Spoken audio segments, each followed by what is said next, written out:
ஓம் come கணபதாய நமக. அனைவருக்கும் அன்பான வணக்கங்கள். நான் உங்கள் ராஜி. நம்ம வீட்டில் விளக்கேற்றி வச்சு வழிபாடு பண்ணுறப்பவெல்லாம் நம்ம தவறாமல் பண்ண வேண்டியது என்ன அப்படிங்கிறத இந்த பதிவில் நம்ம பார்க்கலாமுங்க. வீடு அப்படின்னாவே சமையலறை எந்த அளவுக்கு முக்கியமோ அதை விட முக்கியமான இடம் இறைவனை வச்சுருக்கிற இடம்ங்க. நம்ம வீட்டில் இறைவன் இருக்கிற இடத்த எப்போவுமே சுத்தமாக வச்சுக்கணும். இறை வழிபாடு அப்படிங்கிறது கண்டிப்பாக நம்ம வீட்டில் இருக்கணுங்க.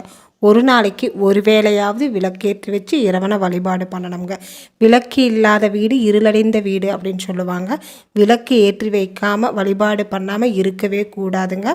ஒரு நாளைக்கு ஒரு வேளையாவது, வேலைக்கு போகிறவங்க நேரம் இல்லை அப்படின்னாலும் காலை அல்லது மாலை ஏதோ ஒரு நேரத்திலேயாவது, இரவு நேரத்திலேயாவது சிறிது நேரம் இறைவன் இருக்கும் இடத்துல விளக்கேற்றி வச்சு வழிபாடு பண்ணணுங்க.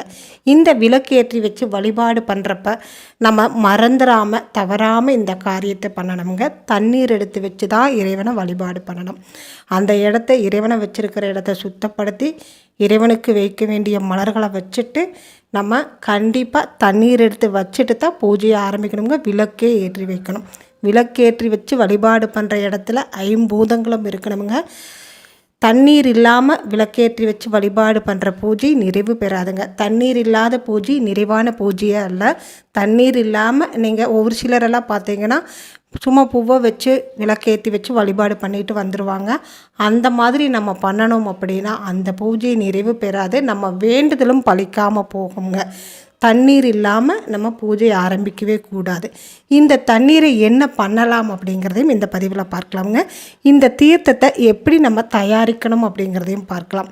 இந்த தீர்த்தம் தயாரிக்கிறதுக்கு செம்பு பாத்திரம் அல்லது பித்தளை பாத்திரம் அல்லது வெள்ளி பாத்திரம் இருந்தாலும் சிறப்புங்க. வெள்ளியில் நம்ம தீர்த்தம் எடுத்து வச்சு அந்த தீர்த்தத்தை இறைவனுக்கு வச்சுட்டு நம்மளும் குடிக்கிறதுனால கல்லீரல் சம்மந்தப்பட்ட பிரச்சனைகள் எதுவும் வராதுங்க. உடல் ஆரோக்கியமாக இருக்குங்க. தினந்தோறும் இந்த தீர்த்தத்தை நம்ம குடிச்சு வர்றதுனால உடல் ஆரோக்கியமாக இருக்குங்க. சில்வர் அதாவது வெள்ளி டம்ளரில் நம்ம வச்சு தீர்த்தம் வச்சு குடிக்கிறப்ப வெள்ளியில் வைக்கிறது ரொம்பவுமே சிறப்புங்க. வெள்ளி இல்லை அப்படின்னா பித்தளை அல்லது செம்பில் வச்சு நம்ம தீர்த்தத்தை தயாரிக்கலாமுங்க. இந்த நம்ம எடுத்து வச்சுருக்கிற பாத்திரத்தில் சுத்தமான தண்ணீர் எடுத்துக்கோங்க. சுத்தமான தண்ணீரில் நாட்டு மருந்து கடைகளில் கிடைக்கிற மஞ்சள், கஸ்தூரி மஞ்சள் கொஞ்சமாக, அதாவது ஒரு துளி போட்டுக்கோங்க. 4 இதழ் துளசி இலை போட்டுக்கோங்க. துளசி இலை போட்டுட்டு கொஞ்சமாக பச்சை கற்பூரம் அதிகமாக சேர்த்துக்க கூடாதுங்க. கொஞ்சமாக தட்டி நுணுக்கி வச்சு கொஞ்சமாக பச்சை கற்பூரம் போட்டுக்கோங்க. அதுக்கப்புறம் ஒரு ஏலக்காய் அல்லது 2 ஏலக்காய் போடலாமுங்க. தினந்தோறும் நம்ம வைக்கிறதுனால ஒரு ஏலக்காய் போட்டுக்கலாம் அல்லது ஒரு கிராம்பு போடலாமுங்க.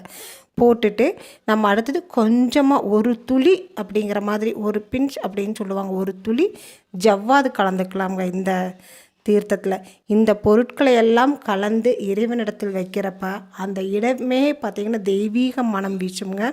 இந்த மனமே நமக்கு மனதை ஒருநிலைப்படுத்தும். இந்த தீர்த்தத்தை நம்ம குடிக்கிறதுனால உடல் ஆரோக்கியம் பெறுங்க. உள்ளம் தூய்மை பெறும். உடல் ஆரோக்கியம் பெறுவது மட்டும் இல்லாமல் நம்ம மனசு ஒருநிலைப்படும். அதாவது இந்த மனமே பார்த்திங்கன்னா அந்த இடத்துல நிறைஞ்சு இருக்கும். மனது ஒருநிலைப்படுத்தும். வீட்டில் இருக்கிறவங்க எல்லாரும் இந்த தீர்த்தத்தை குடிக்கலாம்.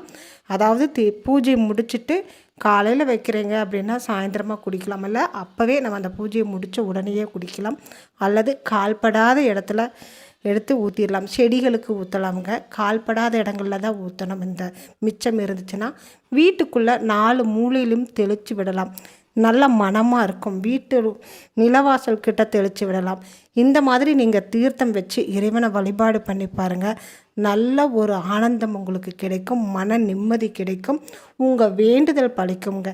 தீர்த்தம் இல்லாமல் நம்ம தெய்வத்தை தரிசனம் பண்ணவே கூடாது. தீர்த்தம் வச்சு வழிபாடு பண்ணி பாருங்கள். உங்கள் வேண்டுதல் உடனடியாக பலிக்கும்.